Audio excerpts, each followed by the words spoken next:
One of the biggest things to understand about living on the Oregon coast is that no matter where you live, you're going to be living in a relatively small town. So when we talk about towns on the Oregon coast, a good way to look at it is breaking it into three separate categories. We have the primary towns, the big towns. These are towns of about 7,500, 8,000 people, up to about 10,000 people. And then you have Coos Bay and North Bend, which between the two have about 25,000 people. So that's the largest population center. But you have the larger towns, and then you have the smaller towns, anywhere from about 1,000 to maybe 5,000 people. And then you have small coastal villages, which have anywhere from hundreds of people up to maybe 1,000, maybe 1,500 people tops. If you were thinking about moving to the Oregon coast, those mid-sized towns, even the small coastal villages, are viable options because they're generally going to be within 15 or 20 minutes to a larger town, one of the towns with about 10,000 people. For example, you have Nesquin, which is on the central Oregon coast, and it is just about 15 minutes north of Lincoln City. Nesquin is a small little village. There's just a little convenience store there. Well, it's a very elevated convenience store, but there's a little cafe and that's it. So I think a good way to think about it is breaking it into these categories. And when we're working with people who are relocating to the Oregon coast or considering buying a second home or a vacation home or even an investment property at the Oregon coast, especially if they're not local, even regionally, you know, we work with people from all around the country, move to the Oregon coast. It's hard to kind of wrap your head around what the options are. In this video, we're going to talk specifically about those mid-sized towns, and we're going to rank them based on quality of life, community, character and amenities, convenience and regional access, public health and safety, and of course, the housing value. Not necessarily just affordability, but what you get for your dollar. If you're moving to the Oregon coast, you're not going to want to miss this one. Stay tuned to learn more. Hey, what's up everybody? This is Paul Clem with the Oregon Relocation Team coming to you from the Oregon coast. And in this video, we're going to look at the mid-sized towns on the Oregon coast that are definitely going to be areas that come up in searches. These are going to be areas that look and sound familiar, even if you've just started your search on the Oregon coast. And hey, before we go any further, if this is your first time to the channel or you've been here and you haven't already, and you want to get more videos like this, make sure to hit the subscribe button, tap the little bell to get notified every time we drop a new video. And we've helped so many people relocate to Oregon and move to the Oregon coast. And as real estate professionals, we absolutely love to help with that process. So if that's you, give us a call, send us a text, shoot us an email, click the link down below in the description of the video, schedule a Zoom call with us and we can talk all about your move. So we have 11 towns in total that we are ranking in this video for the mid-size to really pretty small towns on the Oregon coast. Coming in at number 11 is Port Orford.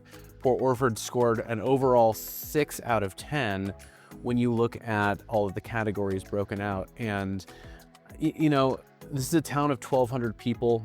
It is not the least populated area, but it is probably the most isolated town on the Oregon coast. When you look at how far north you would need to get to drive to Coos Bay, North Bend, you know, the next population center to the north, or Gold Beach or Brookings to the south, it's going to be pretty far. Now, we're getting into the southern Oregon coast when you get into Port Orford, so this is really some of the most scenic, beautiful, dramatic coastline. It's incredible, and it's definitely an area that is worth a visit. There are certainly some things that Port Orford has to offer that could bring somebody there and, you know, make them want to live there full time. But if you're looking for better access to amenities, entertainment, healthcare, things like that, if you want an area that's not quite as quiet or isolated, I mean, Port Orford's not going to be a great choice. On the flip side though, if you are looking for a very quiet, private, isolated place, Port Orford would be a perfect choice. So, you know, there's certainly redeeming qualities. It is going to be one of the more affordable places on the Oregon coast too. The median sale price for this year so far is $435,000. And I don't want to knock Port Orford too much, but it did come in last when we look at the breakout of these different categories that we're evaluating. All right, next on the list, coming in at number 10 is Warrenton. So Warrenton, in terms of the location in and of itself, is great. You are in the northern Oregon coast in Clatsop County. You are just south of Astoria, basically connected to Astoria. and then you're just north of Gearhart and Seaside. So you're basically connected to Gearhart on the south, you're connected to Astoria on the north, and Warrenton famously has the best access to shopping on all of the Oregon coast. Not small boutiques, not the shops and some of the more eclectic things that you can get in little seaside beach towns, but you have your Costco, the only Costco on the Oregon coast. And certainly that is something that a lot of people in Warrenton or in this area really love. You also have Home Depot, you also have Walmart, you have Fred Meyer. So you have these big box stores, and for your day-to-day necessities and your shopping, Warrenton is certainly going to be as good as it gets. But it comes in at a 6.4 overall for the ranking. And there's not enough redeeming qualities about Warrenton itself to put it higher on the list. It lacks a cohesive kind of downtown area. It doesn't have a main street necessarily, or kind of a touristy shopping area, which not everybody's looking for. But I think a lot of people, when they look at different towns on the Oregon coast, when you look at the downtown area and a little shopping village, or just a place where you can go out and about, go to a restaurant from time to time, I think people do enjoy that, even if in a lot of cases, these areas are catered more to tourism. It's still nice to have that at your doorstep. The good news is in Warrenton, again, you can get to Astoria, you can get to Seaside. There is access to, within 15 or 20 minutes in either direction, to a lot of that, great shopping and, some of the more kind of tourism heavy areas. Warrenton, like Port Orford, comes in at $435,000 median sale price. So you can definitely get more bang for your buck when you look at home prices, but you also don't have a lot of ocean frontage too. So when you're in Warrenton, you don't really feel like you're at the beach necessarily, like you do in a lot of other towns on the Oregon coast. A lot of towns on the Oregon coast too, you have river frontage, or you have a river coming through. You just don't really have as much of that in Warrenton as far as some of the scenery. If you look at Port Orford and Warrenton and hold them side by side, Port Orford's going to be in the absolute most scenic stretch of the Oregon coast. Warrenton, not so much. So you trade off the convenience being on the northern coast and having all that shopping, with maybe some of the landscape elements that you get in an area like Port Orford, and you're just not going to get as much of the beach town charm in Warrenton. A couple other points about Warrenton: you have 6,500 people that live there, so this is a far more populated, more densely populated area than a lot of towns on this list. And again, you're part of Astoria, part of Gearhart, sandwiched in the middle. So this is a long contiguous stretch of the Oregon coast that is really pretty populated. So I think a lot of people like that aspect of things, at least if you don't want to be as private or as isolated. And I would say last thing about Warrenton too is there's a lot of communities that are probably usually more associated with Gearhart that are really kind of high-end, gated in some cases, kind of estate style properties. You have these communities like Surf Pines, which is really going to be more so in Warrenton, that I think would really be perfect for what a lot of people are looking for. So there's a bit of variety there too. Okay, coming in at number 9, and we take a little bit of a leap in terms of the overall ranking, is Gold Beach, overall ranked a 7 out of. There's about 2,300 people that live in Gold Beach, so definitely a smaller town. You're about 30 minutes north of Brookings, which is one of the larger towns on the Oregon coast, but the hospital for the region is actually in Gold Beach. So it's the only town on this list that actually has a hospital, in its municipal boundaries. So I think, that does give it a little bit of a leg up when you look at kind of a healthcare aspect. But Gold Beach, like Port Orford and like the Southern Oregon coast as a whole, is really going to be pretty isolated in terms of your access to larger population centers, in particular in Oregon on the I-5 corridor, where you have up north, obviously Portland and Salem and Eugene,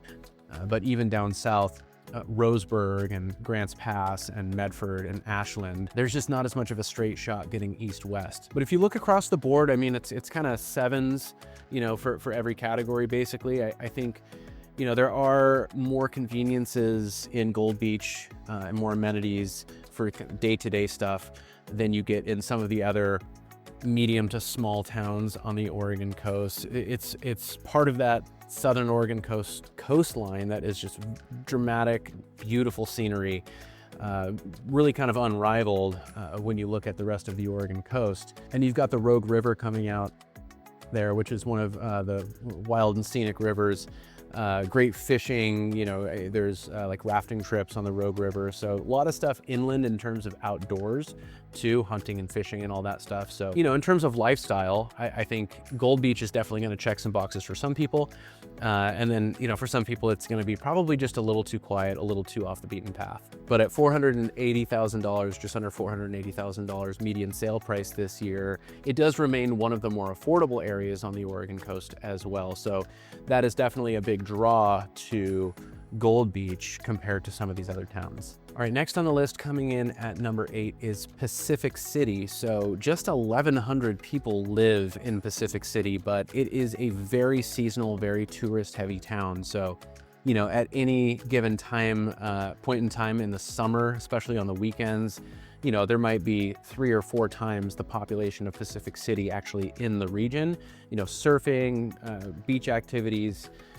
The Pelican Brewery is a huge draw there. I mean, a brewery in and of itself, I know doesn't sound like a huge draw, but it's like one of the coolest commercial properties on all of the Oregon coast. It's set like right on the sand. So from the back patio, you're out on the beach, and that's pretty unique to the, like, for the Oregon coast. There's not a ton like that. It's a very beautiful, very scenic town, a little more accessible to some of the population centers up north. It is a little bit isolated, but you can still get to Salem or even Portland pretty quickly inside of 2 hours.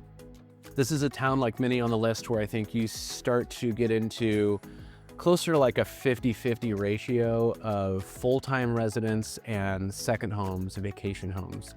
That's a dynamic that not everybody is looking for necessarily. I think some people do like to move to these towns and like kind of the swing in how busy things are given, you know, different times of year, where Pacific City is going to be a lot quieter, a lot more kind of peaceful and laid back in the colder months, but it's very busy, very bustling during the warmer months. And so you kind of get a little bit of the best of both worlds there. But as far as shopping and amenities and things locally, outside of just the natural beauty and the beach, there's really not a ton going on. And you're not all too close to Lincoln City to the south or Tillamook to the north, probably about 45 minutes in either direction. So you don't have that larger town on your doorstep like you do in some of these other smaller towns. It's kind of on its own island a little bit in a way. But Pacific City, 7.3 overall out of 10. I mean, definitely a place that can work for people, but I would say the draw there probably is more so the second home market than the full-time living. And I think that is reflected in part by the median sale price, which is just shy of $700,000. Now, that is there is I think when you are in a market where the buyer pool expands to not just people locally, but outside money coming in, people buying second homes and things like that, that's always going to inflate prices for better or worse. But you also have a lot of the town down below that has really great proximity to the ocean. You don't get a ton of ocean views down below, but there's a lot of areas in Pacific City where you can walk to the beach, and that's going to add a premium. And then there's a ton of residential development up on the hill above town where you can get, you know, as good of views as you can get anywhere on the Oregon coast, you know, big sweeping, uninterrupted, you know, panoramic views of the ocean. And that for sure can add a really big premium in some cases to property values. So again, a median sale price of $700,000 in Pacific City, it's not necessarily that you're getting more home for your dollar, but you're getting beach access and or ocean views. All right, next on the list, coming in at number 7 is Waldport, 7.4 out of 10. And Waldport flies under the radar a lot. It tends to get overshadowed by Yachats, which is 8 miles south, and Waldport is maybe 12 or 15 miles, maybe about 15 minutes south of Newport. So you have these areas adjacent to Waldport, again, that I think overshadow it a little bit. It's definitely sleepier, but this is an area that I think has a larger share of full-time residents than a lot of other towns on this list. which again, if you're moving to the Oregon coast and planning to live here full time, I think a lot of people appreciate that, where they're going to be amongst people who are actually living and working and contributing to and participating in, their community there locally. I think Waldport does have its share of second homes. It's broken out into two different regions. On the north side of Alsea Bay, you have Bayshore, which has a lot of pretty modest size homes, but they all basically have beach access, and the beach there is not going to be frequented by the public all too often. There's no private beaches on the Oregon coast, but there is private beach access, and the access in Bayshore and Waldport isn't private per se, but it's all just from this neighborhood where people wouldn't drive in there to go to the beach. So I think a lot of, the beach there in Bayshore is going to be a little quieter. It's not going to be, packed with people like places like Cannon Beach or, other towns on the Oregon coast. Population of Waldport is about 2,200 people, so it's not the smallest on this list, certainly not the biggest. But I think, again, there's enough there to really provide some community. And again, you're not too far from Newport, to the north, which has about 10,000 people. I think one of the biggest highlights about Waldport, aside from the natural beauty and the scenery, and there's a grocery store and there is a little downtown area as you go through Highway 101 through town. There's some stuff going on locally. The median sale price this year is just under $430,000. So this is going to be one of the most affordable places in terms of bang for your buck on the Oregon coast. Again, I don't think you're getting bigger homes for your dollar per se, but you can get really good deals on places, but your dollar can go a lot further, where the same house in Waldport, if it were to be for sale just 8 miles down the street in Yachats, could be $100,000 more potentially. And there's access to some beautiful beaches, beautiful coastline, and again, you have Newport just north. Newport has the hospitals. So I think Waldport really does have a lot to offer for people, despite flying under the radar a little bit. All right, next on the list, coming in at number 6, is Depoe Bay, 7.5 out of 10. There's about 1,500 people that live in Depoe Bay. Depoe Bay is a really interesting town where along Highway 101, it's this maybe 5-block stretch of commercial shops. It's really kind of quaint and picturesque as far as a little beach town with these storefronts and some restaurants and things like that. So I think most people, when they go through Depoe Bay, really kind of take note of, of it being this cute little beachfront town. It's also the whale watching capital of the Oregon coast. So that's a big draw. So it's a really small little town. Again, about 1,500 people that live there, but pretty much year round, if you're driving through Depoe Bay, you're driving like 25 miles an hour through there, because there's all kinds of, pedestrian activity, people either on the east side of Highway 101 at the shops or restaurants, or on the west side of Highway 101 doing their whale watching. So I think in Depoe Bay, there's enough offered in town locally to provide a little entertainment, kind of feels a little more bustling, really year round. And probably the best part about Depoe Bay is not necessarily what you have in your immediate area, but it's the fact that you are perfectly sandwiched between Lincoln City to the north and Newport to the south. So two of the largest towns on the Oregon coast, both towns with hospitals and shopping, and between the two, you pretty much have everything you would need in terms of your day-to-day amenities, shopping, etc. There's some new construction going on in Depoe Bay up above town, actually some nice ocean view properties. And there are some older homes up above town as well, where you can get some ocean views. You also have the world's smallest harbor in Depoe Bay as well, so you get some of those harbor views if you're set back up behind town. There's some condos in Depoe Bay, and there's a little HOA community. Well, it's not so little. There's an HOA community called Little Whale Cove, which in my experience, just anecdotally, is the biggest draw to Depoe Bay. One of the biggest setbacks of Depoe Bay is you really don't have any beaches. So you have this rocky coastline that still provides great scenery, and basically anywhere in town in Depoe Bay, like the ocean is right there, but you're not gonna have the same opportunities to just go down to the beach as you would in pretty much every other town here on this list. But you don't have to drive too far north to get to some great beaches. You can drive south as well and get to like Agate Beach, some of the beaches north of Newport. But south of Lincoln City, you have Lincoln Beach, Glen Eden Beach, the Siletz Bay. So there's a lot of stuff there in your, pretty close, like 10-minute drive north or south area that you would still have access to. Median home value, median sale price in Depoe Bay is about $550,000 this year. So I think you get pretty good bang for your buck. You can get some pretty decent ocean views where you don't have to necessarily pay as much as you would in other areas, but there's a lot of condos and smaller offerings here too, which does tend to bring down the median sale price. So it's not necessarily, a place where you get the best value, but it's not overpriced like some of the other areas left on this list. All right, coming in at number 5 is probably most people's favorite beach town on the Oregon coast, and that's Cannon Beach. And we talked about being overpriced. I mean, Cannon Beach is certainly known for its inflated real estate prices.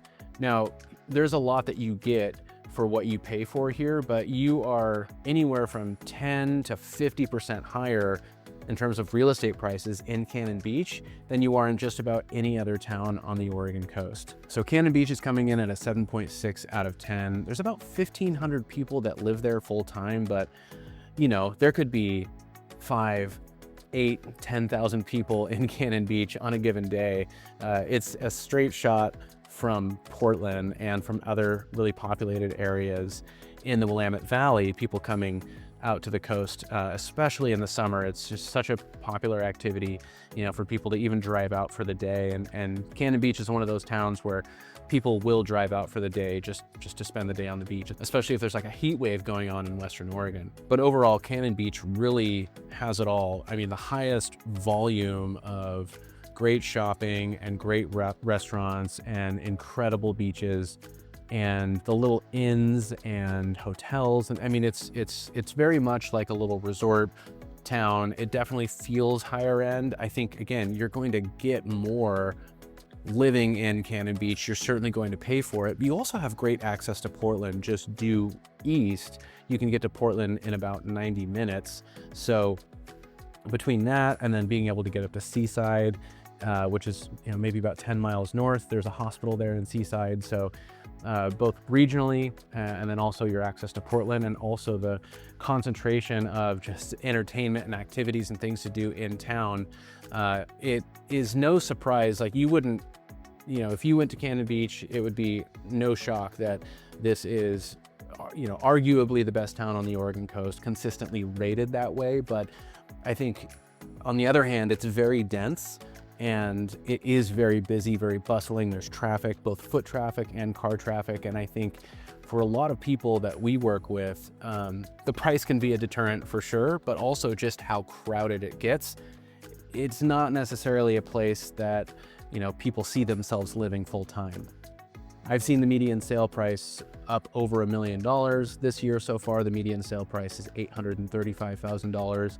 Really, in all of these towns, like there's not a ton of transactions, so the median sale price fluctuates quite a bit, but giving you all of these at once, it's still a good comparison to show you what's going to be more affordable, what's going to be mid-tier, what's going to be more expensive. And Cannon Beach usually tops the list in terms of the most expensive places on the Oregon coast. And if you're spending closer to the median, $800, $850, that's not going to get you one of the big oceanfront, ocean view homes. That's going to be typically something a little more modest. All right, next on the list, coming in at number 4 is Yachats, and this is a 7.8 out of 10 based on the combination of rankings. There's about 1,000 people that live in Yachats, so this is definitely one of the smaller towns on the Oregon coast.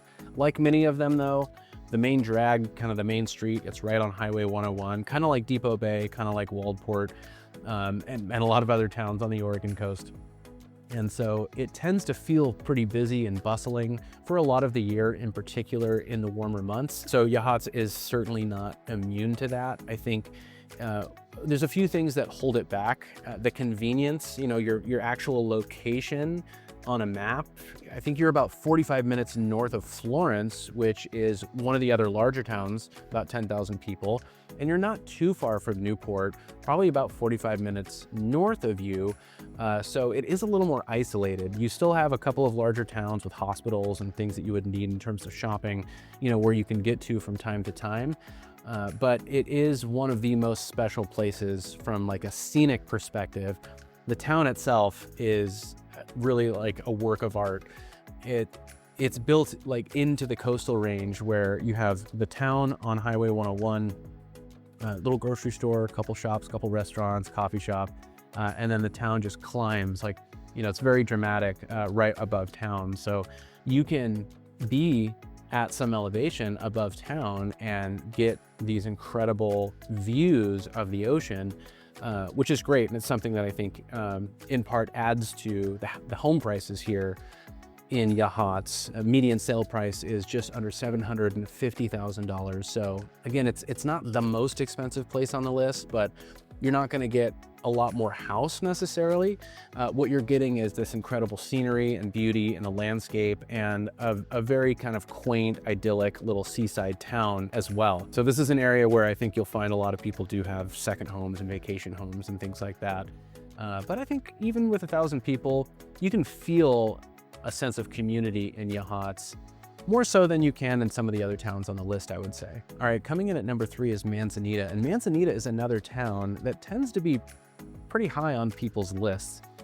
Manzanita is certainly a favorite of tourists and second home buyers and people who have vacation homes coming from a drive-in distance from the Portland area and Salem and Eugene. I think it's a pretty good comp to Cannon Beach. There's actually just under 1,000 people that actually live in Manzanita full time, but you have a little town called Nehalem and a little town called Wheeler that kind of connect and form, this area where you have these 3 contiguous towns on the north side of the Nehalem Bay. So the area itself doesn't feel like the smallest town necessarily.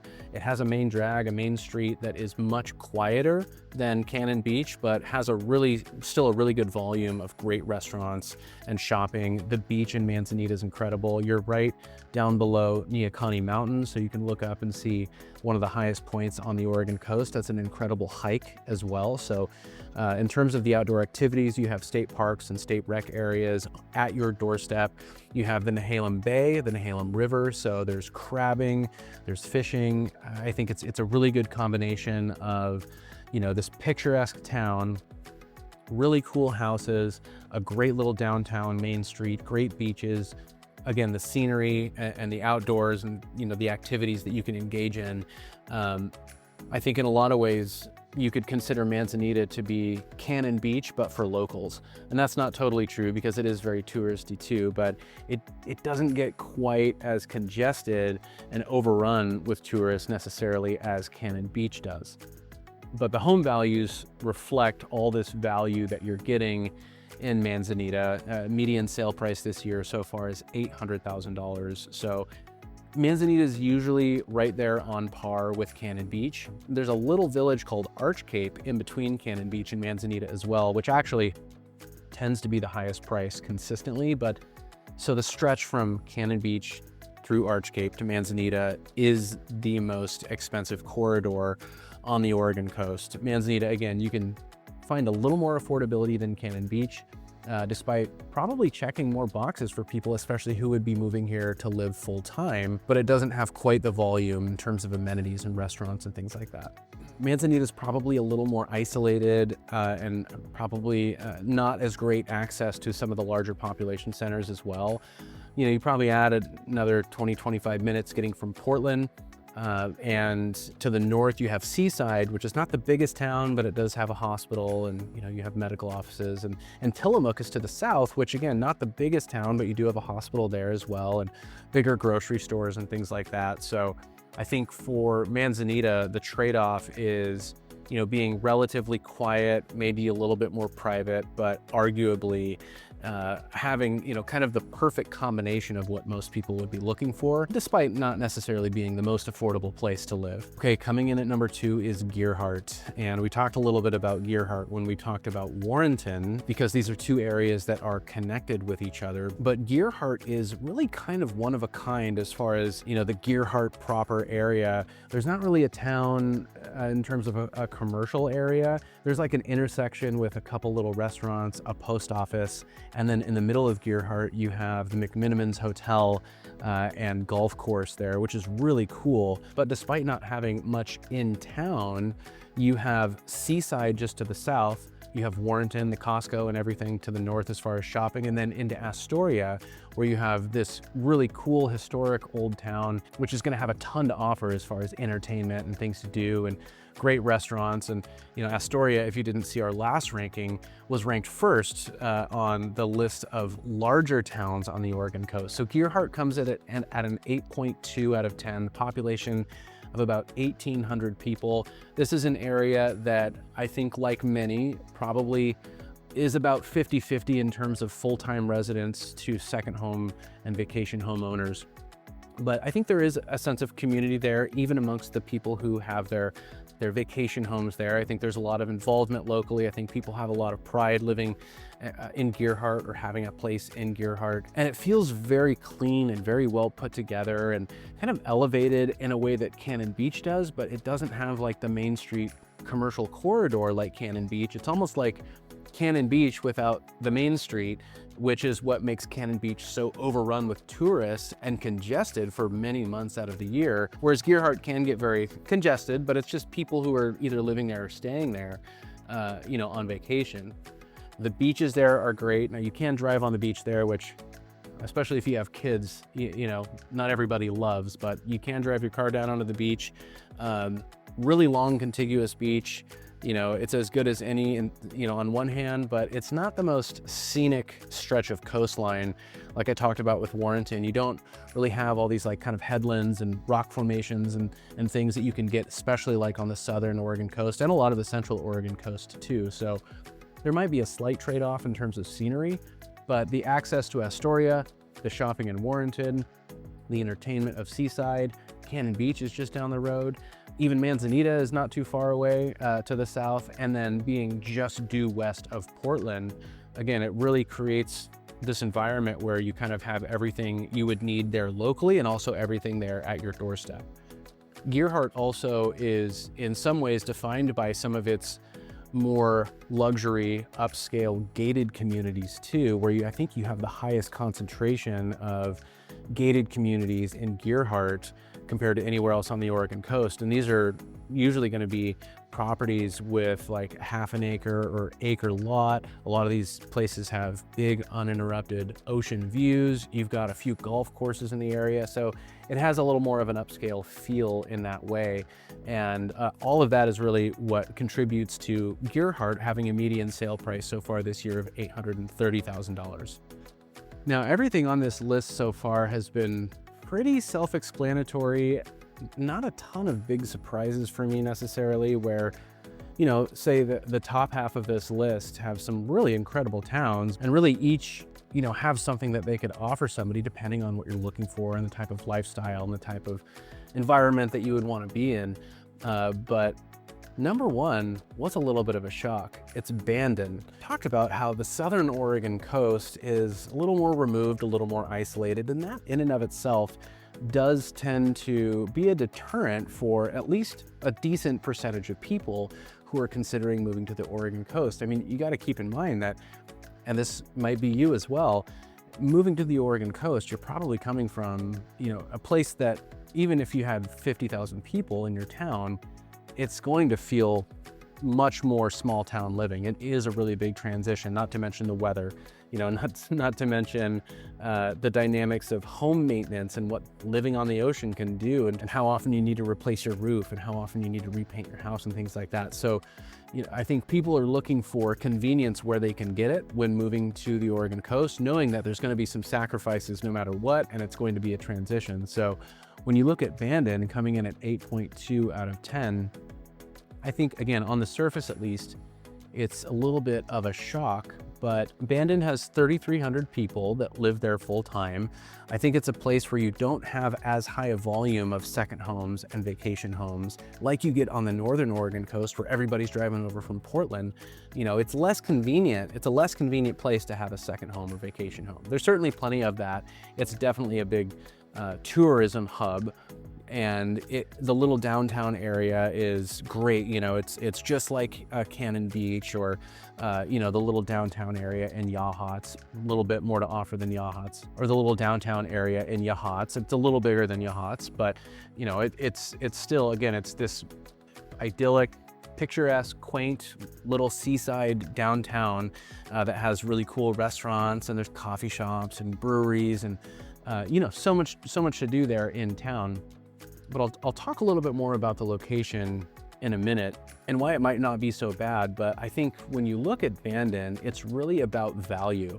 And the median sale price this year so far is $560,000 in Bandon. And there's so much in town, I think, that really checks a lot of boxes for a lot of people looking to move to the Oregon coast, where you get some of the entertainment. It's not so sleepy and so quiet or isolated, you know, where that's going to wear on you. You know, you get a lot of people coming and going throughout the year, but there's also a really strong sense of community. There's really, you know, there's going to be a larger percentage of people who live there full time. So you get kind of the best of both worlds from that aspect. Not to mention it's incredibly scenic. The southern Oregon coast is going to be the most scenic stretch. So here in Bandon, the landscape and the natural beauty is incredible. You have world-class golf too, so that doesn't appeal to everybody necessarily. And even if you live there and you know, liked to golf, you know, you might not be wanting to pay you know, what the greens fees are at Bandon every time you go play. There's other courses in the area too, but that's something I think that kind of props the town up a little bit. And it gives it a little more of an elevated feel in that way, being, again, truly this world-class golf destination. And when you look at the location, you are just about 15 minutes south of the most populated area of the Oregon coast, around Coos Bay, so Coos Bay and North Bend. So you do have access to a higher volume of shopping and healthcare and amenities and conveniences.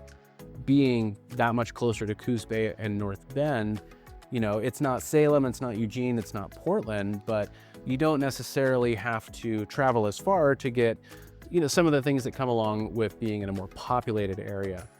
You're only a couple hours from Eugene too, so you can still get up to Eugene from time to time. Eugene has a great regional airport, so you're not going to be completely isolated down there. And I think with Bandon, it's really just all about balance. It's about everything that you get in your immediate area is not an enormous trade-off, despite being a little bit more buried on the southern Oregon coast.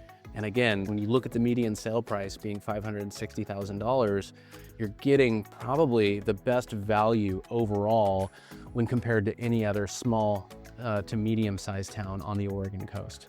So there's really something to like in each of these towns. And if you are thinking about moving to the Oregon coast, there are so many considerations as far as what's going to be in your immediate area, what your preferences are, but also what you're going to need both day to day and from time to time. And so when you really start breaking this out, I think you can start thinking about these towns in different categories and where they excel and maybe where they fall short a little bit. And that's really where we come in. That's what we help people with, especially at this initial phase of a home search at the Oregon coast, is, you know, really breaking down what you can get and where. So if you are thinking about moving to the Oregon coast, and if you want to talk more about different towns, if you want to talk about your budget, your timeline, if you want to talk about putting together a game plan, give us a call, send us a text, shoot us an email, or click the link down below in the description of the video. Schedule a Zoom call with us and we can talk more about it. If this video is helpful, make sure to hit the like button. That helps us out a lot. And if you want to get more videos like this, make sure to hit the subscribe button, tap the little bell to get notified every time we drop a new video. As always, we really appreciate you watching. Until next time, we'll talk to you later.